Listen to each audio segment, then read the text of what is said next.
Hello, welcome to Connie Talk, and this is Connie Leung. Today, we're delighted to invite Mr. Anthony Lam, the Group CEO and Vice Chairman of Golden Resources Development International Limited, and more importantly, as the Chairman of the Federation of Hong Kong Industries. Thank you very much for accepting our interview. Thank you, Connie, for having me. Thank you. Well, and actually have known you for quite some years in different arena, and delighted to welcome you as the new Chairman to the Federation of Hong Kong Industries, and of course share your very important insights with us. Thank you. Yes, we're very formal today. Yes, very much so. Why not? This is a good thing. So thank you very much. Yeah, so Federation of Hong Kong Industry has welcomed measures such as new industries, the new production force, Northern Metropolis, and also the extension of principal moratorium arrangement in this year's policy address. So from your perspective, which policy do you personally appreciate the most and why? Well, I think you cannot divide all these policies. They are all the interrelated, right? It's all interrelated policies. It's just one goal of Hong Kong. It's how to make the industry forward for sure. Hong Kong. That's I think the policy address did a very good job on that, because we talk about the whole thing, the Northern Metropolis, and then with the Northern Metropolis, you've got the Hetao and also the Shenzhen areas, and they're all related, and they're all pushing forward the new production force in Hong Kong. Yes, so with that, basically it's an integration of the Greater Bay Area, different disciplines, and of course to develop the area together. Yes, because now in Hong Kong it's a very good time. For example, Hong Kong's 5 universities are amongst the top 100 in the world. So now a lot of new professors or students, or like well-talented students are looking forward to actually come to Hong Kong and study and do research. And the West is used to be very good at 0 to 1 or 0 to 2. And then China has always been doing its best for 1 to N or 2 to N. So now is the chance for Hong Kong to develop 0 to 1 or 0 to 2. So the research, the development, the grouping of the talents, it's very important. And now we have the Northern Metropolis. We've got the area for them to develop, to do research and R&D. So how do you think Federation of Hong Kong Industry can play a role in that? So the Federation of Hong Kong Industries is always pushing ahead for the industrial policy. So we want to work closely with the government to create a good atmosphere for the people to invest in. For example, the ITC and the ITB, the Innovation and Technology Bureau, they're pushing out a lot of help to the industry. For example, they've got the NIFS, the New Industry Funding Scheme, and also the NIAS, the New Industry Acceleration Scheme. So the government is actually putting up a lot of money and a lot of effort to come and help the industry to grow in Hong Kong, especially the R&D industry. So we believe that Hong Kong can be a good startup place for the R&D industry, and then for the mass production, China can help Hong Kong for the mass production. So with that in consideration, before then they always say that Hong Kong is not a good place for manufacturing anymore, but for innovation to nurture and to foster more development for manufacturing is actually a very good place. It is now, because of the effort that the government has been putting in. Imagine, like, for the past 10 years, government has been pushing STEM and then STEAM work right from the primary school to the high school. So people are getting used to it. People used to just study law, medicine, commerce, but now they've got a wider range of studies or academic area that they can do in the research, the pharmaceutical research, the AI, the robotic automation. Now it's all coming back to Hong Kong. So with that, we do the research, we do the study, and we ask a lot of the overseas talents, whether they are of ethnically Chinese or ethnically Asians or even ethnically Western people, are all welcome to Hong Kong and work in Hong Kong, study in Hong Kong, and do research in Hong Kong. Then the whole industry can actually grow together. Well, that actually also reinforces Hong Kong's positioning as an international metropolis. Oh, yes, indeed. Yeah, for sure. So in your view, what are Hong Kong's strengths and challenges in promoting reindustrialization compared to other Asian cities like Singapore and Shenzhen? Okay, definitely Hong Kong is a hub for innovation, as I have explained. For sure. But Hong Kong is expensive. Okay, Hong Kong quite. cannot do the mass production. You can, if you No. go to China, you go to GBA, you go to even the different areas in China, you've got massive production facilities, massive factories. Hong Kong can't do that.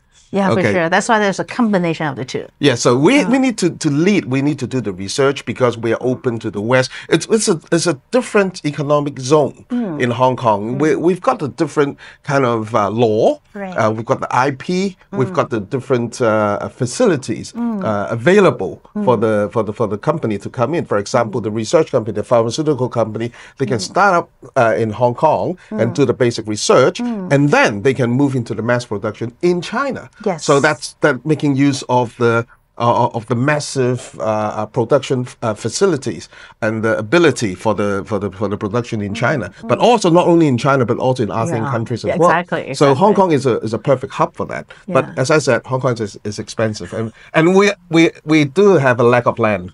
So we have to work on this as well. Yes, for sure. Yeah, when you were talking about China, I was also thinking about RCEP and also the integration of different logistics components that are now literally located in different locations rather than just in China. Yes. So Hong Kong is definitely the perfect place to do the liaison and also the arrangement in between. Yes, we would like to see Hong Kong joining the RCEP, the RCEP, when is soon. it going to happen? Waiting for that. We hope to do it soon, and of course, it have to be agreed by all the RCEP countries, existing RCEP countries. But we are advocating for the government to sign the FTA, the Foreign Trade Agreement, directly with the different RCEP countries, so that they can sign similar terms as RCEP. So when we actually get the RCEP, it will be a lot easier and faster to follow through. Right. So, but apart from RCEP, we're also looking forward for the government to join the CPTPP. So this is more on the investment side, and it is best for Hong Kong as an investment hub to do the investment in the CPTPP countries. So how do you think in terms of timeline for the implementation of these two? I think first we take the first step by step. First step is the RCEP. So we hope RCEP can be approved by the RCEP countries within these 2 years. Oh, that's very much looking forward to that. So, Anthony, I understand you have been in the Thai rice and also the food industry for some years already, and also you're investing into Vietnam for convenience stores. So there are a lot of different food-related businesses that you have been engaged in, apart from your role as the chairman of the Federation of Hong Kong Industries. So how do you see the role of the food industry in technological innovation and reindustrialization? Actually, food and beverage in Hong Kong plays a very important role in the local manufacturing industry. Really? Total of food and beverage together consists of about 27% of all Hong Kong manufacturing facilities. Really? Yeah, so it's very important. We all need to eat. Eat, and then we've got good branding. I see. So the brand Hong Kong is still very much appreciated around the world, especially in GBA area. So people think, like, for example, the mooncake. It's made in Hong Kong. It makes a difference and can call for a big higher price. Premium people price. appreciate it. And not only for mooncake, but also like other bakery products, bread, even the noodles made in Hong Kong is different. The word made in Hong Kong. So it's very important. So a lot of the receiver of the NIFS, the New Industry Funding Scheme, are actually the food related to food and beverage industries. Really? They help the industry to expand their production line, to enhance the production line. Enhance production line in Hong Kong per se or in China? In Hong Kong. In Hong Kong. The locally. NIFS only allow to be used in Hong Kong, the production line with the IT, as a matter of fact, with the IoT and with the new robotic system and everything. So upgrade the Hong Kong production facility. I see. Wow. So it was the CE's perspective to have 130 new production lines to be in Hong Kong. What about? They were talking years. about Hong Kong doesn't have enough land for that. Existing. They replace existing production lines. So we've achieved about 105 production lines. So we're closing to the target that CE gave us Oh, that's not with bad. the 130 new production lines. And I heard that there are more people trying to invest into this land. So government is helping with 1/3 or 30% with the investment, and the industry is actually investing 60%, 66% in it. So this is a good cooperation between the government and the industry. So this will enhance, because it triggers down not only the food and beverage industry, but also the robotic industry, the supporting industry, the engineering industry, the whole line, the whole streamline, the logistics, the supply chain is very important. And also the follow through logistics, packaging, etc., etc. So it will actually proliferate it to different industries as well and benefit more people working in Hong Kong. Yes, indeed. Oh, that's good. That's good. Very nice to hear that.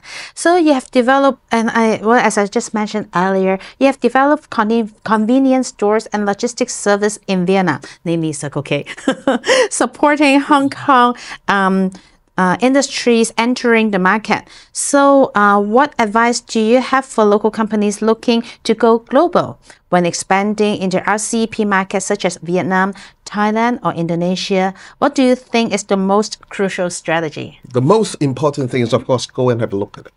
So I just came back from Indonesia. Different market has different characteristics and different preferences. For example, in Indonesia, it's halal market. So you cannot have anything that has pork in it. So you have to have the halal standard. You have to understand the market. For example, the pricing. Is it the pricing is the same as Hong Kong? It's not. The margin, maybe you're going to sacrifice some of the margin, and maybe you can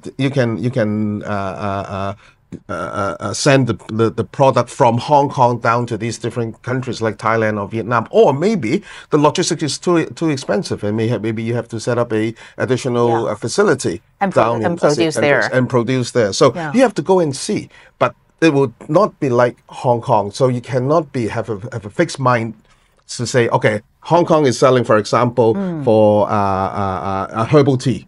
So Hong Kong is selling for $10 Hong Kong, so I can sell for $10 Hong Kong in, for example, Vietnam. Maybe it doesn't work because maybe the local product only sell for $5. So you have to, because it's already, the market is not that backward actually. So they have herbal tea, they have or a lot of the beverages and food that they already have. So you have to go to the market, look at it, and work back on the pricing that you want. That's very important. So look at the market, go out and take an effort there. So, but maybe you also have to change a little bit of your mindset, how to do the pricing strategy down in ASEAN countries, and then you'll be successful.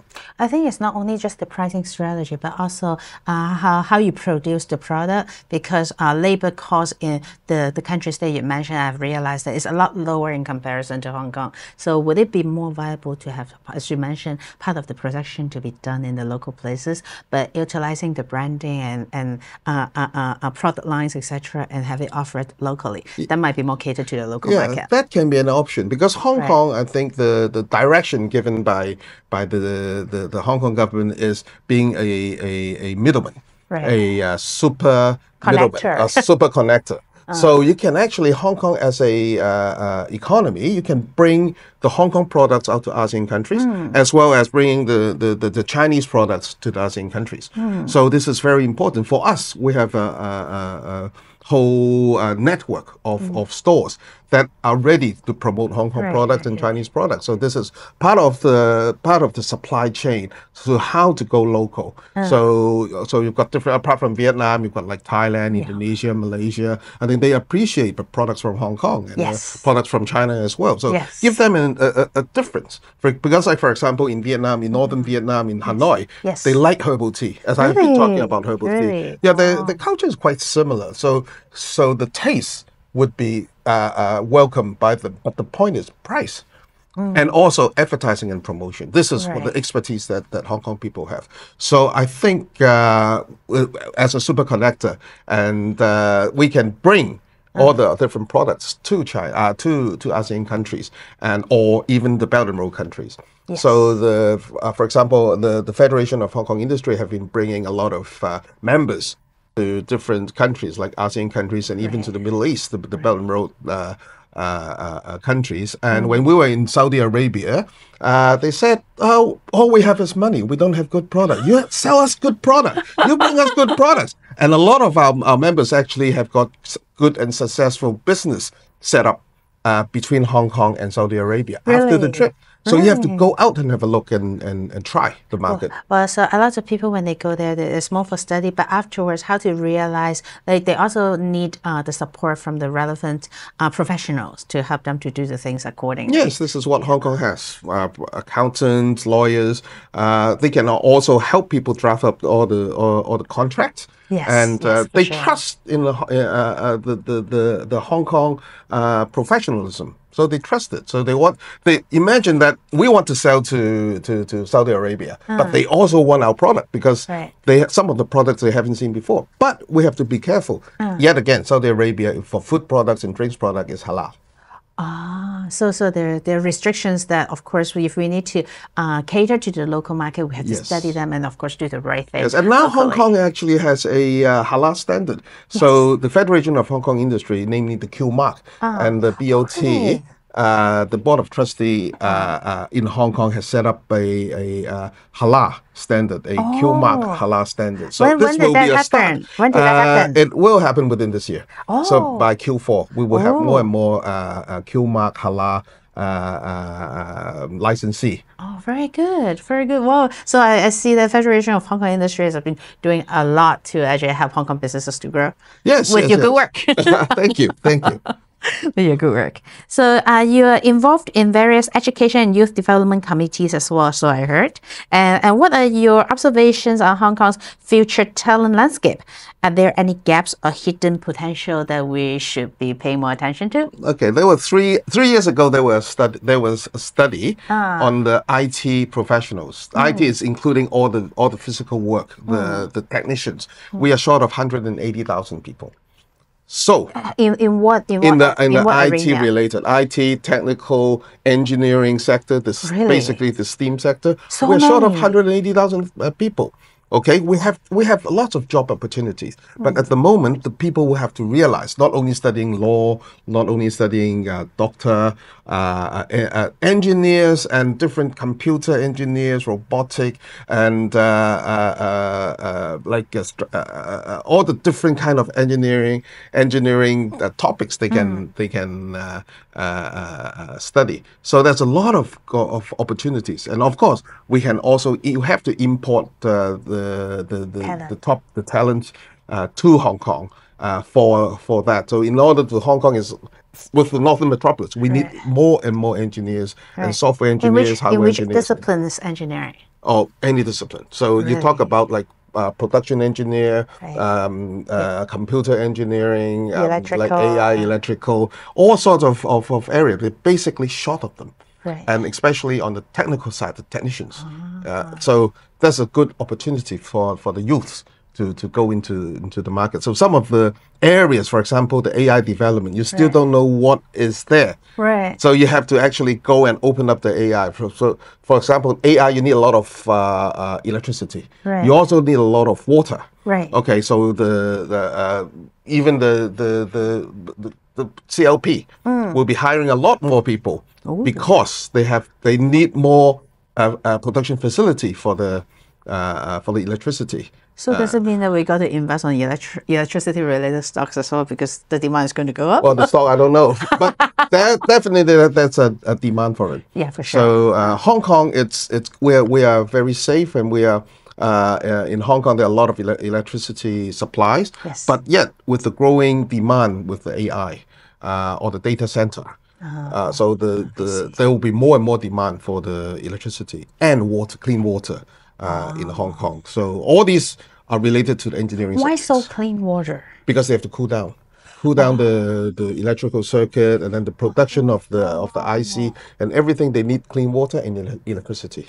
Oh, I see. And also another interesting point that you were mentioning earlier is how AI can also assist, and you need more engineers, and while you also need AI. But there's been a talk that AI can replace some of the human power. So for people studying engineering, so they have to study the right discipline to enter into the AI world. Is that correct? No, come to think of it that way.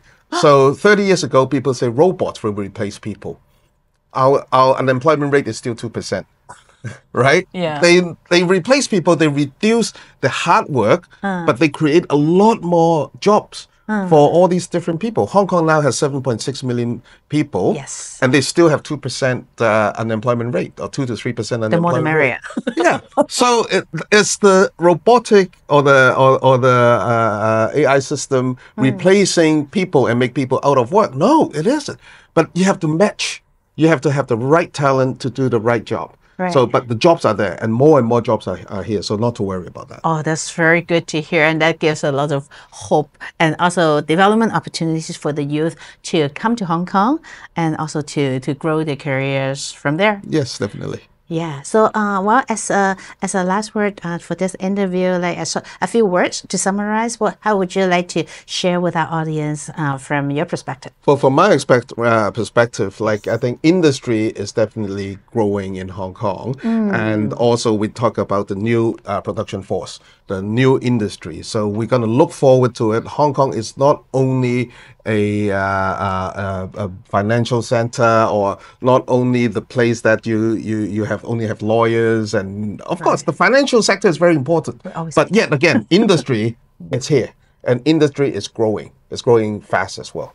I'm very happy to hear that. I think for the long-term development of Hong Kong, rather than focusing on one single sector, such as the financial, like it's nice to diversify and also to proliferate altogether and make it a better Hong Kong. So we integrate better into our motherland and, of course, to serve the world altogether. Yes, for sure. Yes. Thank you very much, Anthony. Thank you, Connie. It's like such a good and effective and concise interview that gives our audience very good insights. Thank you very much. Sure, thank you, Connie. Yeah, so thank you very much for watching our show. And of course, as usual, we'll have more interesting speakers coming up to us. And Anthony's sharing is great today. I very much appreciate it again. And so until then, we'll see you next time. So bye.